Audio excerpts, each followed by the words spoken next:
Je passe la parole à Dr El-Hassani, qui est professeur al-Iraqi, qui va nous parler de notre premier journal d'endocrinologie au Maroc, qui est le journal marocain d'endocrinologie et de diabétologie. Je vous remercie.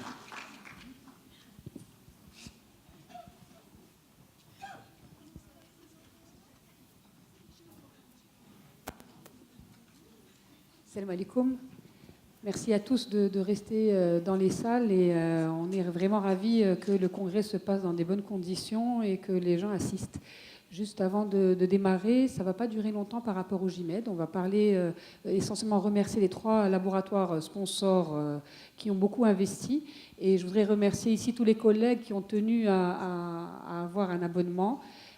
Également savoir que le déjeuner ne sera servi qu'à la fin du symposium Astra. Donc je vous encourage à rester dans les salles parce que vous n'aurez pas à manger de toute façon. Voilà, donc je vais laisser la parole à Dr El-Hassani juste pour parler sur le GIMED et pourquoi on l'a initié. Et ensuite, je vais remercier les 3 laboratoires sponsors. Merci beaucoup Hamdoun pour ton appui et ton soutien pour les CHU du Maroc et pour tous les endocrinologues.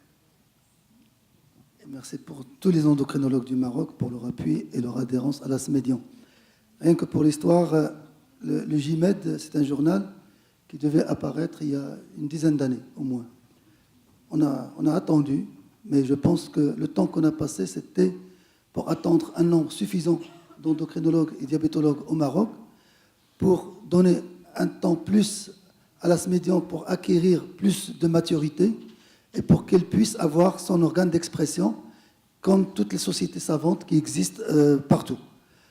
Maintenant, nous avons notre journal, nous avons le GIMED, il est trimestriel. Le GIMED maintenant peut fêter son 18e mois. Il est né il y a à peu près 18 mois. Il est à son 6e numéro. Un journal qui est à son premier fascicule. Il a déjà publié ses 4 numéros. C'est un challenge. C'est beaucoup d'engagement. C'est beaucoup de temps. Je peux dire qu'une année du GIMED, c'est l'équivalent de 5 ans de vie, de notre vie, nous, parce que ça demande beaucoup de temps, ça demande un engagement, et je remercie tous ceux qui ont cru au GIMED, et je remercie Hind, c'est un grand partenaire, c'est la première rédactrice en chef, et elle a cru, elle continue à se battre, et je dois remercier aussi la maison d'édition qui nous a soutenus matériellement en donnant de son temps et de son équipe. Madame professeure Mariam Messal, qui nous a rejoints après, elle travaille dans l'ombre, elle donne beaucoup de son temps, c'est une scientifique pure et dure, et c'est un engagement qui nous donne l'espoir et l'envie de continuer. Nous sommes dans l'ASMédian, dans la formation continue, c'est notre cheval de bataille, ni plus ni moins, pour la formation des jeunes, pour accompagner les seniors, parce que la formation continue, si on n'a pas un moyen de suivre et d'évoluer, on va régresser. Ceux qui n'avancent pas régressent. Et l'ASMédian, elle est là, elle cherche des partenaires. Nous avons l'ESD comme partenaire, nous avons la SFD comme partenaire, nous avons nos collègues africains comme partenaires. Le journal marocain d'endocrinologie maintenant, il est arrivé à conquérir le Maghreb. En Afrique aussi, c'est plus un journal marocain, c'est un journal maroco-maghrébo-africain. Je vous demande de le soutenir, il a encore besoin de soutien et il n'est pas encore passé à l'âge de la puberté, bientôt, mais je vous remercie. Merci beaucoup Hamdoun. Donc je sais que je ne pense pas qu'ils sont dans la salle, mais je voudrais sincèrement remercier les laboratoires Technimed qui sont toujours avec nous, même si jamais et on s'y prend parfois à la dernière minute pour les BAT, j'ai même oublié ce que ça veut dire, c'est les publicités. Elle est bon à tirer. Merci, professeur Charibi. On a toujours besoin d'un professeur Charibi avec soi, vous voyez. On a aussi les laboratoires Stériphiles qui se sont beaucoup investis, les laboratoires Novo Nordisk qui sont nos partenaires, et c'est les 3 plus gros partenaires que nous avons eus. Tous les autres laboratoires, vous le savez, ont participé, mais ces 3-là ont participé avec, en endurance aussi, c'est-à-dire la plupart des journaux. Je voudrais aussi vous encourager à vous abonner. Les laboratoires ont des offres pour vous, c'est-à-dire qu'ils peuvent vous abonner. Il suffit d'émettre l'envie, et on verra avec Hamdoun si on peut aussi voir avec les laboratoires et qu'ils s'abonnent à travers nous, à travers l'Asmédian, mais ce sera de votre demande avec le laboratoire, et le laboratoire verra avec nous. Voilà, je vous remercie sincèrement, et puis longue vie au GIMED. Une dernière nouvelle, c'est que pour bientôt, Inch'Allah, le GIMED sera disponible sur Internet. Merci.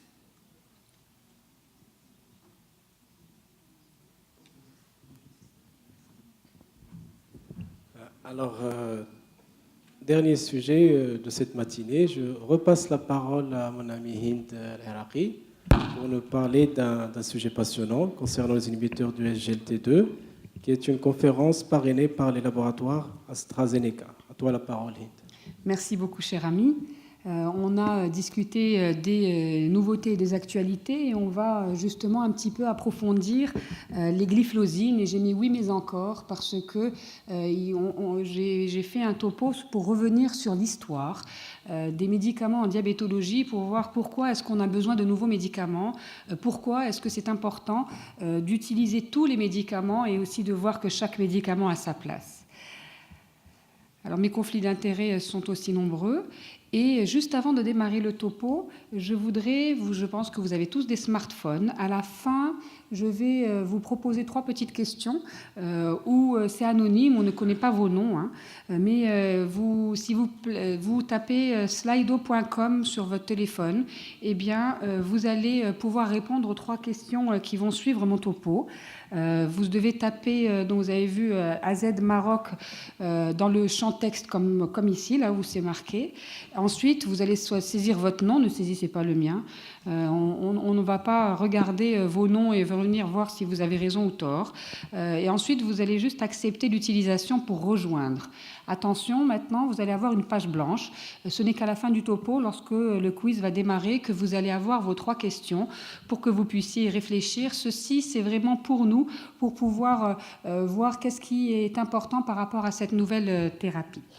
Alors, avant de démarrer, vous avez vu hier, j'ai juste une slide sur le stepwise, mais c'est vrai qu'on est ravis de pouvoir parler maintenant de l'épidémiologie du diabète au Maroc, et notamment de l'hyperglycémie, où vous avez vu hier avec Madame Bouzouni que nous sommes 10,6% de Marocains âgés de plus de 20 ans ayant probablement un diabète de type 2 très probablement, avec quelque chose qui est très important. On voit ce chiffre, on peut se dire c'est pas très important, mais en fait un message qui est important pour moi et qui est important à véhiculer, c'est que quand ils ont interrogé les patients, et ça c'est pas un chiffre que vous avez vu hier, 63% des personnes, pas des patients, pardon, des personnes ont déclaré qu'ils n'avaient jamais mesuré leur glycémie. Et là, il faut s'arrêter et se poser une question. Le dépistage chez nous ne peut pas être fait si jamais 63% des personnes n'ont jamais eu de glycémie. Il faut qu'on travaille de concert, nous les endocrinologues, pour informer nos patients, pour qu'ils informent leur famille, mais également former les médecins, que ce soit les médecins généralistes, mais aussi les médecins spécialistes de toutes les spécialités, pour qu'ils puissent inclure au moins une glycémie dans leur bilan et la regarder, parce que le tout, c'est pas de la faire, et de la regarder pour pouvoir dépister un prédiabète et dépister un diabète, et enfin traiter le patient. Ceci dit, il faut quand même rappeler que on peut penser que le diabète est la première cause de morbimortalité. Ici, vous voyez, on va avoir au niveau du diabète, on garde toutes les 6 secondes une mortalité. Le chiffre qui me paraît important à voir, c'est que on a une progression dans le diabète, et on a ici la 4e cause de mortalité, et c'est quelque chose qui est très important si on combine la mortalité et le handicap combiné. Autre chose qui me paraît très important à relever, même si les datas maintenant commencent à être un peu anciens, c'est 2 ans pour la publication, 4 ans pour l'étude, eh bien au Maroc, vu qu'on ne dépiste pas, finalement on a même une explication, vu qu'on ne dépiste pas les patients et qu'on va sûrement diagnostiquer tardivement, les résultats de l'étude qui démontrent que les complications vasculaires surviennent dès les premières années suivant le diagnostic du diabète, vous voyez que ce soit en bleu toutes les complications vasculaires où après 1 an on en a déjà un patient sur 4. Si on voit les complications macrovasculaires après 1 an, c'est 46% des patients. Et donc, quand on discute par rapport à l'intérêt du dépistage, c'est notamment pour traiter tôt les patients, mais aussi pour anticiper et prévenir les complications. Nous sommes loin donc de prévenir les complications. Il faut qu'on travaille pour dépister les patients. Alors, travailler, c'est compliqué. Et vous avez vu, les challenges sont nombreux. J'ai mis un S avec un caractère beaucoup plus grand, parce que ces challenges, eh bien, c'est nous, les médecins, qui nous occupons de la diabétologie, qui devons aider nos patients à les surmonter. Qu'est-ce que c'est ? Bien entendu, les patients font ce qu'on appelle des écarts de régime, mais il faut discuter de la diététique. Tout le monde ne peut pas suivre un régime ultra strict. Il faut essayer d'améliorer le mode d'alimentation du patient. Et peut-être qu'un patient qui, lorsque vous l'avez rencontré, mangeait 2 pains par jour, le jour où il va manger 1 pain et demi, c'est déjà un acquis. Et on va continuer à travailler avec lui. On ne va pas donner des diététiques standards à tout le monde. C'est important de voir pourquoi et comment améliorer son observance par rapport à la diététique. Alors, c'est la diététique, mais c'est aussi la non-observance au traitement sur lequel on va travailler. Et la non-observance au traitement, ça peut aller du coût qui est trop élevé, avec qui vous n'avez pas discuté du coût avec votre patient, jusqu'à un effet indésirable qu'il ne va pas vous rapporter, mais qui va faire qu'il va arrêter le traitement. Alors, c'est important quand on discute des guidelines, on en a vu plusieurs fois au cours de ce congrès. Les guidelines peuvent être complexes, pas pour des spécialistes, mais ils peuvent être complexes. Il faut les simplifier pour la majorité des médecins et parfois, même pour nous, on ne doit pas forcément suivre les guidelines, on ne suit pas les guidelines des étrangers. Nous devons réfléchir par rapport à nos patients marocains en donnant bien entendu un traitement qui soit adapté. Faisons donc attention à tous ces paramètres que vous connaissez et également essayons d'arrêter cette inertie thérapeutique. Je n'ai pas mis toutes les études sur le Maroc, mais nous avons un retard à la mise en place de l'insuline, un retard à la mise en place d'un second puis d'un 3e antidiabétique oral. Et donc, vu la progression naturelle de la maladie, il est tout à fait normal que si, entre le 1er et le 2e antidiabétique oraux, le patient reste à 8% ou 9% pendant 2-3 ans, dès lors que vous allez mettre en place le traitement, ce sera encore trop tard et il faudra continuer pour escalader les traitements pour combattre cette hyperglycémie. Donc c'est compliqué aussi parce qu'il y a plusieurs mécanismes physiopathologiques qui vont expliquer l'hyperglycémie dans le diabète. On sait qu'on a une diminution de la sécrétion d'insuline, on sait qu'on a une non-diminution finalement de la sécrétion du glucagon qui continue d'être augmentée et on a l'insulinorésistance qui va entraîner une néoglucogénèse hépatique et augmenter les glycémies même la nuit. On a également une perte de l'effet incrétine, on augmente la lipolyse et enfin, on doit aussi travailler sur la réabsorption du glucose qui va s'élever tant que le seuil rénal du glucose n'est pas atteint, comme vous avez vu hier avec notre ami Tarek. Alors, les traitements sont nombreux. Alors, j'ai gardé en grand les traitements disponibles chez nous. On va, bien entendu, épouser la metformine si elle n'est pas contre-indiquée ou s'il n'y a pas d'effet indésirable. C'est le premier traitement qu'on peut donner sans réfléchir chez les patients, bien entendu après avoir regardé la fonction rénale. Et ensuite, on peut proposer les anciens traitements, notamment sulfanide et glinide ou l'insuline. La carbose, on pourrait en discuter un autre jour, qui garde une toute petite place et qui est quasiment absente des recours. Le problème, c'est que toutes ces thérapies qui restent aujourd'hui intéressantes à prescrire, elles vont avoir des effets indésirables comme des hypoglycémies qui peuvent arriver, bien entendu, pas chez tous les patients qui sont sous sulfamide, également sous insuline. On peut avoir des douleurs ou des diarrhées lorsqu'on va prescrire les biguanides. On va avoir une petite prise de poids consécutive au sulfamide ou enfin, on a un risque d'hépatotoxicité et au Maroc, nous n'avons pas de glitazone. Et on a les nouveaux traitements qui restent intéressants, bien entendu. Ce qui est intéressant, c'est d'avoir un choix beaucoup plus large et de décider qu'est-ce que mon patient de quoi mon patient va bénéficier lorsque je vais lui prescrire ce traitement. Alors, je vous dis tout de suite, on fait beaucoup de symposiums. Je pense personnellement qu'il n'y a pas le meilleur traitement après la metformine. Il y a le meilleur traitement pour le patient donné à un moment donné, et que ce meilleur traitement pour lui à ce moment-là, eh bien, on aura un autre qui va plutôt être adapté si on change un paramètre. Donc, venir me dire que j'ai trouvé la panacée, c'est pas vrai, mais les médicaments ont des avantages, et ce choix beaucoup plus large, en fait, nous rend heureux, parce que eh bien, on va voir l'histoire, on a eu des soucis dans le temps. Qu'est-ce qu'on a fait en diabétologie ? Tout à l'heure, vous avez entendu parler de l'étude du KPDS. Je vais revenir juste sur les résultats de l'étude, où on était bien heureux d'avoir une diminution des complications, sans rentrer dans les détails, à la fin de l'étude dans le groupe intensif versus le groupe conventionnel. Et c'est posé la question du concept de mémoire glycémique, puisque 10 ans plus tard, après la fin de l'essai, malgré que les patients étaient à 8%, eh bien, en moyenne, on avait gardé cette protection relative contre les complications. Donc à ce moment-là, on s'est dit, tant mieux, eh bien, nous allons traiter la glycémie, et vous, moi, nous avons eu et vu beaucoup de topos sur le plus bas, le mieux. Il est important de traiter la glycémie. OK. Ensuite, nous avons eu d'autres études qui nous ont dit, OK, mais attention, quand même, il faut réfléchir parce que, notamment avec l'étude ACCORD, on a eu une augmentation de la mortalité, parce que il y avait peut-être une diminution au niveau du microvasculaire, mais en termes de macrovasculaire et de mortalité, il n'y avait pas de diminution. Les deux groupes étaient similaires. Et donc, on se pose des questions, et on a eu d'ailleurs un boom lorsqu'on a regardé la cohorte sur le diabète de type 2. On a commencé à parler de la courbe en U, que ce soit avec les antidiabétiques oraux ou avec l'insuline, et on s'est dit, oulala, tous les patients ne doivent pas, on ne doit pas regarder que l'hémoglobine glyquée et la baisser chez tous les patients, puisque si on la baisse trop, que ce soit avec antidiabétiques oraux ou insuline, plus la mortalité va augmenter. Et bien entendu, ça on le savait déjà, si l'hémoglobine glyquée reste élevée, eh bien la morbimortalité va augmenter. Donc finalement, ce traitement intensif, eh bien, si on regarde, on va dire sans nuance, il n'est pas du tout adapté à tous les patients, et en plus, il peut induire une augmentation de la mortalité. Du coup, on s'est dit, eh bien, on ne va pas nécessairement regarder que ce paramètre. Et c'est sur ça que je voudrais que les endocrinologues travaillent.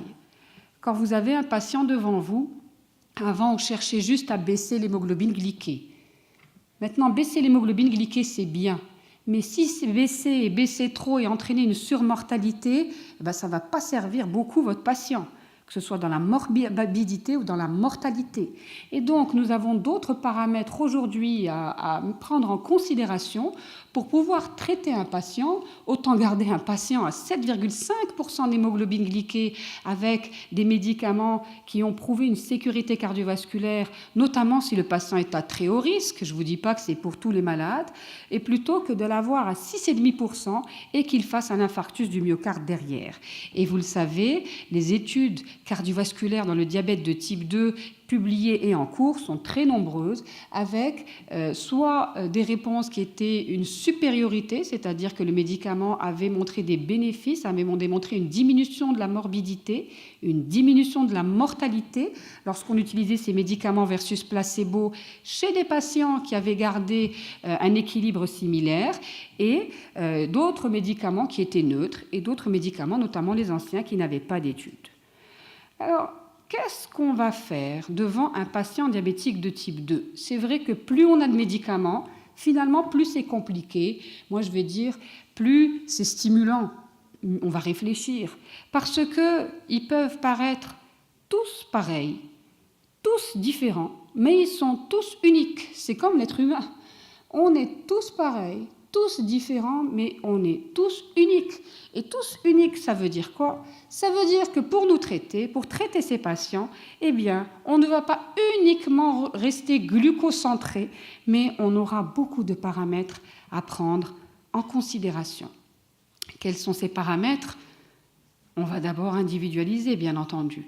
On individualise, et vous entendez ce concept depuis 2012 maintenant, et c'est vrai que si on ne regarde pas le patient, on va lui prescrire un traitement qui peut être un traitement de pointe mais inadapté, ou bien qui peut être adapté mais sans éducation thérapeutique, qui peut être mal toléré.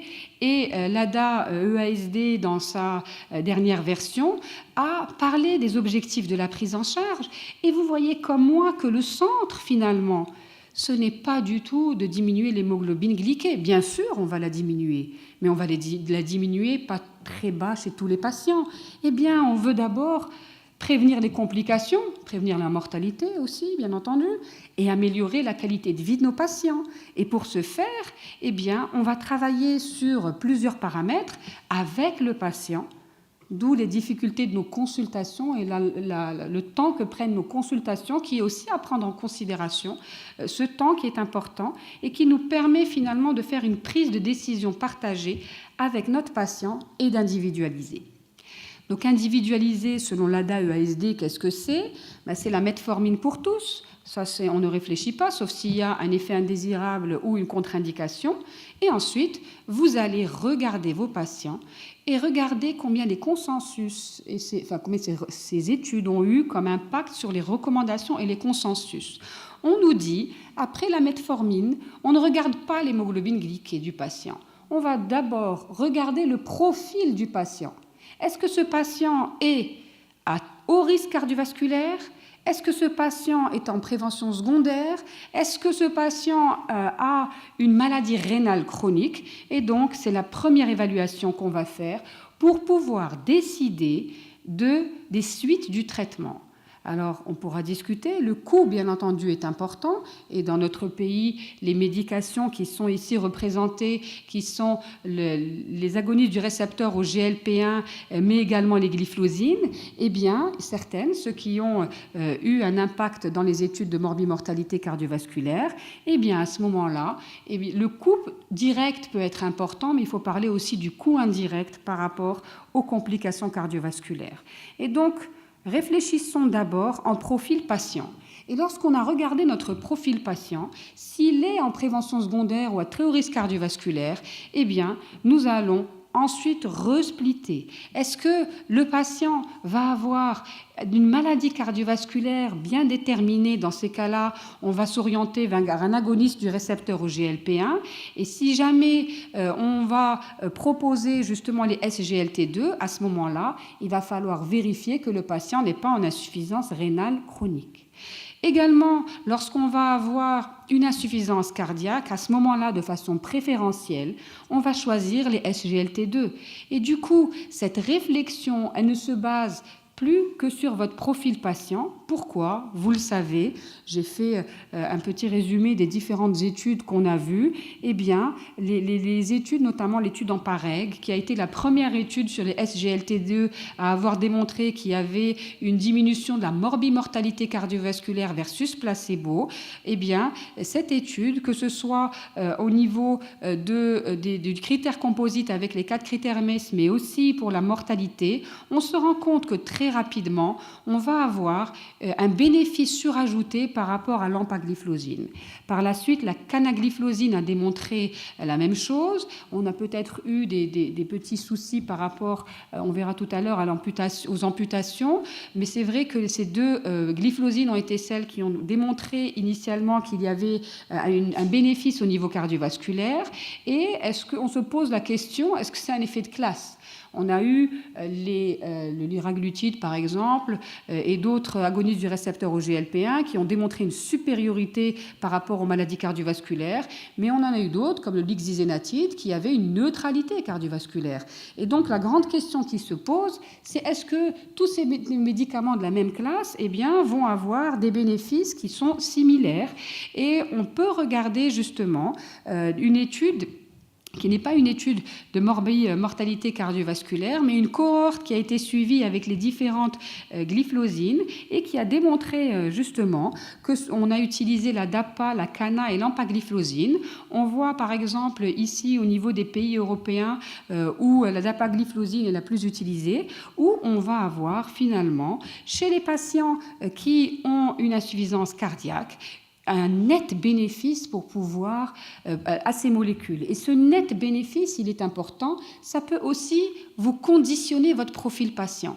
Dans le DU de diabétologie qu'on fait à Rabat, le dernier séminaire, c'est mais qu'est-ce que vous allez proposer au patient en fonction de son âge, de sa situation, et c'est ce qu'on fait aussi avec nos résidents avec un niveau un peu plus élevé, parce que nous, les endocrinologues, nous avons par exemple cette prescription qui sera beaucoup plus facile.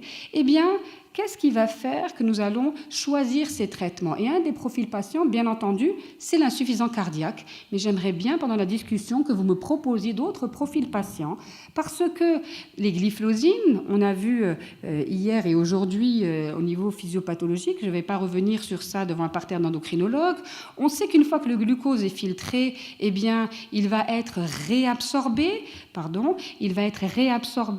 et ce qui est intéressant, c'est de voir que lorsqu'on va inhiber le cotransporteur du sodium et également du glucose, on va avoir un intérêt qui est majeur sur la glycémie, très certainement, mais aussi sur la natriurèse, mais aussi sur les calories, et donc on aura une perte de poids, mais aussi un petit peu sur la pression artérielle. Et donc ce médicament, il va toucher plusieurs voies métaboliques. Non seulement il peut améliorer le contrôle glycémique, et j'aime bien revenir sur le fait que c'est indépendamment de l'évolution naturelle du diabète, puisqu'on ne regarde pas, on n'utilise pas les cellules bêta. Une fois qu'on utilise ce traitement, s'il n'y a pas d'insuffisance rénale, tous les patients vont perdre du sucre dans les urines, vont perdre des calories, à la différence des autres traitements où si vous arrivez trop loin dans l'histoire naturelle du diabète, eh bien, vous risquez d'avoir une non-réponse de ces médicaments si les cellules bêta n'étaient pas suffisantes. Ensuite, vous avez cet effet antihypertenseur où ça peut être, certains médecins pensent que c'est dangereux, on va voir est-ce qu'il y a une déshydratation, et enfin la perte de poids qui pour le coup n'est bien entendu pas très importante, on ne perd pas 10 kilos, mais régulièrement les patients vont perdre 1, 2, 3 kilos lorsque vous allez les mettre sous ces traitements. Et donc si nous regardons principalement l'hémoglobine glyquée sur une étude qui a duré 24 semaines avec la dapagliflozine, on voit que ce soit en initiation, en monothérapie, ou que ce soit associé à la metformine, mais aussi au sulfamide, au glitazone ou encore à l'insuline, on voit en rose ici en fuchsia qu'on va avoir une diminution de l'hémoglobine glyquée, si je peux me permettre, assez intéressante et qui approche justement le 1% lorsqu'on utilise la dapagliflozine à 10 mg par exemple, qui est la pleine dose. Ce serait donc peut-être même dans les différentes glyphlosines, une glyphlosine qui va baisser l'hémoglobine glyquée avec un pourcentage un peu plus fort que les autres, et on a des études qui peuvent les comparer. On a aussi la baisse du poids.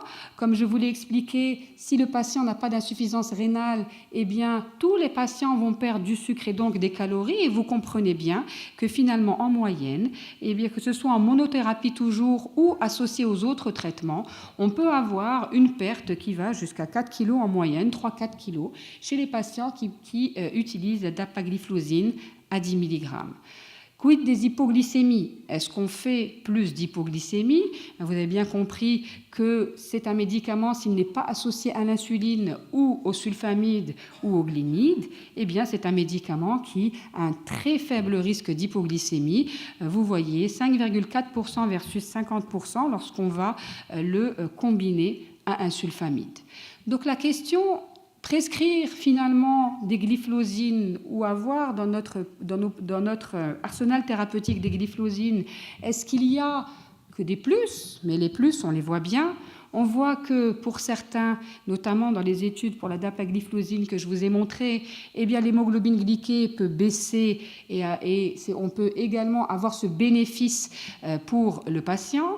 Ensuite, l'autre avantage, c'est comme il ne travaille pas sur la cellule bêta ni sur l'insulinorésistance, c'est un médicament qu'on peut combiner à tous les autres médicaments que vous avez à votre disposition. Le risque d'hypoglycémie, je viens de le dire, est moindre. Il permet de perdre du poids. Il permet aussi relativement de baisser la pression artérielle. Ce n'est pas 10 mm de mercure, c'est, vous avez vu avec Tarir, 2-3 mm de mercure. Et puis, on voit que dans les études, il y a une réduction de la mortalité cardiovasculaire. Alors vous vous rappelez, au début, je vous ai dit, il n'y a pas encore le meilleur médicament. Vous allez me dire, s'il a tout ça, ça peut être le meilleur médicament. La question, c'est surtout, est-ce qu'ils sont sécuritaires? Qu'est-ce qu'on a comme effet secondaire? Est-ce qu'on a des études au long cours? Je n'ai pas le temps pour pouvoir détailler tout ça. C'est pour ça que j'ai fait un résumé, mais on peut discuter de tout ceci. Eh bien, les effets secondaires, on le sait dans les études, il y a une petite augmentation des infections urinaires, mais aussi des infections génitales. On a parlé aussi des cas de cétoacidose, notamment à glycémie normale. Certains rapportent des hypotensions orthostatiques. Et enfin, notamment avec la canagliflozine, il y a eu une petite alerte sur la nécrose des orteils qui était spécifique à cette glyphlosine. Quelle est ma réponse finalement à tout ça? Tous les médicaments qu'on prescrit ont des effets secondaires. Comment les contrer? Les contrer, c'est nous, c'est l'éducation thérapeutique, c'est l'individualisation.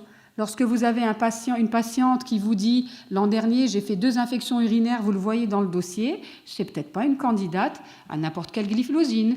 Si vous avez des patients qui ont des difficultés à comprendre que ce médicament ne va pas donner d'hypoglycémie, ne va pas donner de difficultés, et qui ont des problèmes de coût, chez nous, c'est clair que ce n'est pas la peine qu'ils achètent une boîte ou 2.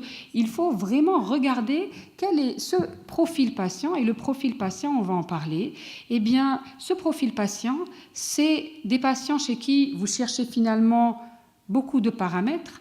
Vous recherchez, j'aimerais bien vous demander qu'est-ce que vous voyez en premier. Bien entendu, une sécurité cardiovasculaire. Vous recherchez une sécurité d'utilisation. Vous recherchez une efficacité sur l'hémoglobine glyquée, mais également une perte de poids, une absence d'hypoglycémie. On voit que lorsque vous avez un patient devant vous, tous ces paramètres sont combinés, mais la diminution de la morbimortalité cardiovasculaire va rester au centre, notamment chez les patients à haut risque. On veut bien entendu avoir une meilleure qualité de vie chez des patients qui sont satisfaits avec des médicaments faciles à prendre. Et bien entendu, le coût est important. Il faut qu'on travaille avec notre ministère pour diminuer le coût de certains médicaments. Et la place des glyphlosines, à mon avis, elle va justement se discuter dans ces indications-là. Par exemple, un patient, je vais vous donner les réponses que je cherchais tout à l'heure, si vous avez un patient qui a une insuffisance cardiaque, c'est facile de dire que la glyphlosine va être adaptée. N'oubliez pas tous les patients goutteux, vos patients hyperuricémiques, chez qui on va avoir aussi un bénéfice lorsqu'on va utiliser ce diurétique finalement. On a beaucoup de profils patients qu'on pourrait discuter, mais je voudrais quand même garder à l'esprit que si l'avenir de la prise en charge du diabète, ça peut paraître beaucoup de médicaments, beaucoup d'insuline, beaucoup d'injections, mais je pense réellement que l'avenir finalement de la prise en charge du diabète, c'est le temps que vous allez passer avec vos patients pour leur expliquer l'alimentation, et c'est le temps que vous allez passer avec eux pour leur expliquer l'activité applicable, afin que vous puissiez gérer les hémoglobines glyquées tout en sachant que les médicaments sont incontournables. Je vous remercie. Merci Hind. Comme toujours, un enchaînement dans ton raisonnement, toujours très didactique. Merci beaucoup. Je ne sais pas si on arrive à la panacée avec cette nouvelle classe, mais je pense qu'on y approche vraiment. Je passe maintenant la parole à la salle pour d'éventuelles questions. J'aimerais bien aussi avoir le diaporama des questions, s'il vous plaît. On peut pas allumer la lumière.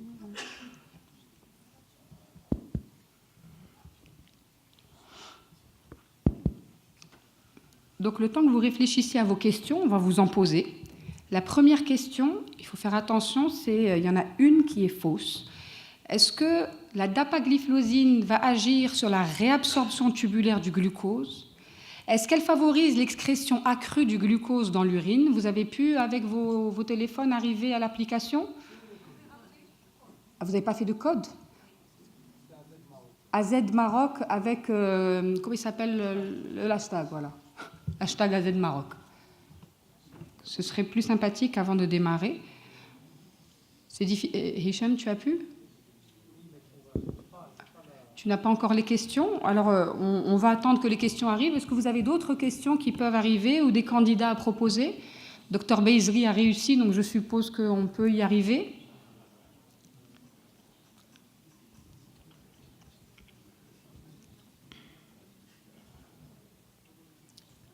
Vous y arrivez? Hicham, s'il n'y a que toi, on saura tes réponses. Tu ne vas pas répondre, merci beaucoup.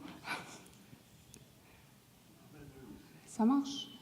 La main levée, il y a beaucoup de personnes en fait, et c'est pour ça qu'on vous a mis les cartons. Ça aurait été intéressant parce qu'il y a des personnes qui n'osent pas répondre ou n'osent même pas lever la main et qui pourraient très bien répondre avec des quiz. La raison pour laquelle on a proposé de faire un quiz plutôt que d'avoir une personne qui donne la réponse, parce que la réponse est vraiment évidente. Il y a une réponse fausse. Vous y arrivez? Oui? C'est fait? Ok.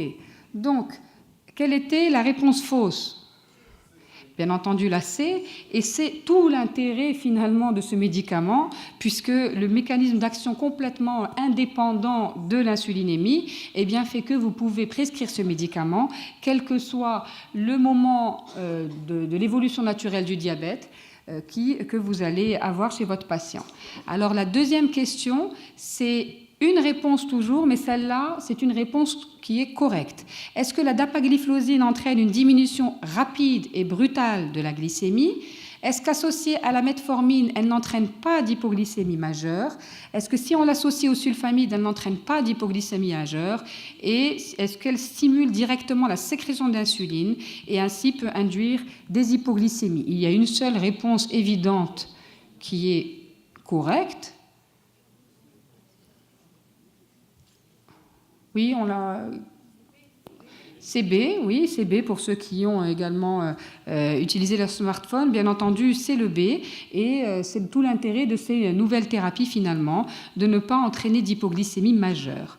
Alors la troisième et dernière question, c'est quels sont les objectifs cibles du traitement chez les patients qui ont un diabète de type 2? Est-ce que c'est de baisser l'hémoglobine glyquée en dessous, inférieur ou égal à 7%?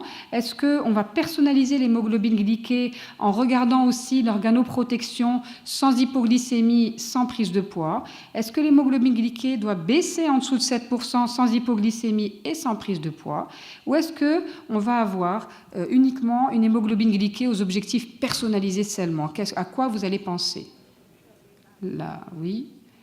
Donc en fait, c'est bien les quiz, mais c'est vrai que quand on donne la bonne réponse, merci beaucoup à mes amis de Rabat, eh bien, effectivement, bien entendu, c'est la B. Vous avez bien vu que finalement, la révolution du diabète, ce n'est pas tant d'avoir beaucoup plus de traitements, c'est d'avoir des traitements qui vont avoir un impact au niveau de la mortalité, au niveau de la morbidité, et donc chez certains profils patients qui sont à très haut risque de développer cette morbidité ou cette mortalité, eh bien, ces traitements peuvent être intéressants, d'où l'intérêt de personnaliser et de regarder le patient dans son ensemble et de ne pas regarder, tu as une hémoglobine glyquée à 7,5 ou à 8%, je vais intensifier avec le premier traitement qui me vient à l'esprit, je vais d'abord regarder les autres choses. Alors, merci beaucoup d'avoir joué le jeu pour ceux qui ont répondu.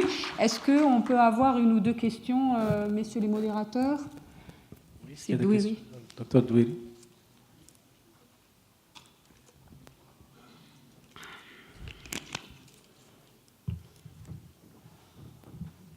Qu'en est-il des associations glyphosine avec inhibiteurs de PP4?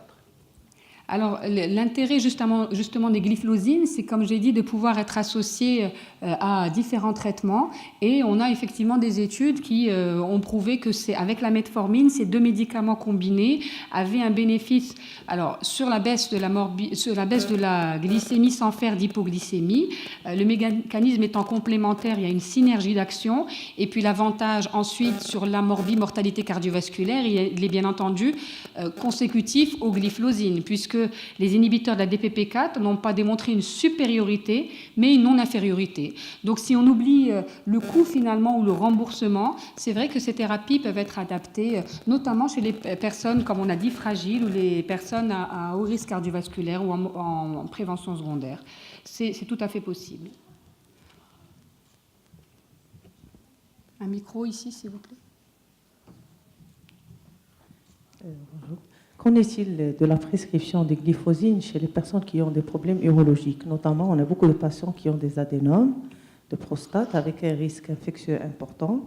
Et c'est vrai que cette thérapeutique va apporter beaucoup pour l'équilibre glycémique, mais il risque de faire des infections ou il risque de faire des rétentions s'ils sont polyuriques. Tout à fait. Alors en fait, ce profil patient, c'est dans les précautions. Il faut bien entendu, on évite de prescrire cette thérapeutique, et je vous remercie de parler des non-candidats finalement, parce que moi je vais demander les candidats, j'en ai donné quelques-uns. Les non-candidats, ça va être les patients qui sont, soit qui font des infections urinaires de façon récidivante, soit qui vont avoir un risque de faire une infection urinaire. Et bien entendu, un patient qui a un gros adénome de prostate, chez les tout petits, ça peut passer, mais s'il y a un gros adénome de prostate chez qui vous allez entraîner finalement une polyurie, eh bien, risque d'aggraver, le risque d'augmenter le risque d'infection urinaire notamment. Et donc, c'est ce profil patient, c'est peut-être pas le meilleur des candidats. De la même façon que l'insuffisance rénale, ça ne sert à rien de le prescrire en première intention. Donc la maladie rénale chronique, ça concerne le rein, mais non pas la prostate. Et donc quand ils ont une maladie rénale chronique, oui, c'est intéressant. Mais lorsqu'il y a une maladie comme l'adénome de prostate qui risque d'augmenter le risque d'infection, eh bien, on va peut-être surseoir et utiliser d'autres médicaments.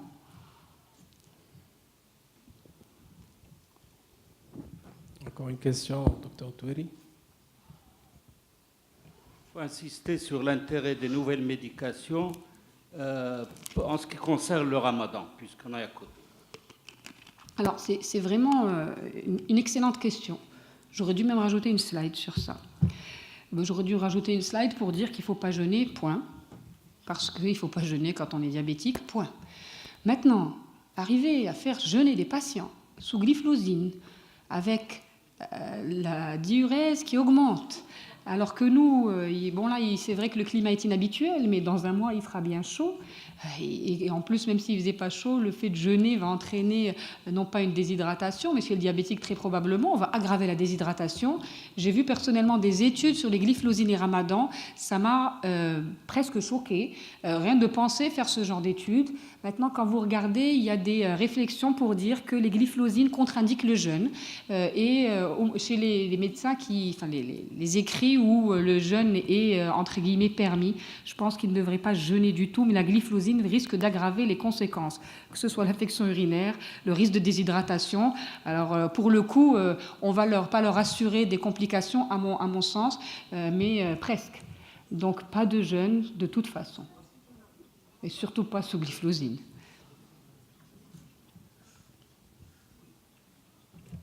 J'aimerais poser une question, si possible. Que penses-tu de l'empilement thérapeutique, maintenant qu'on arrive à la quadrithérapie? Qu'est-ce que tu enlèverais comme molécule?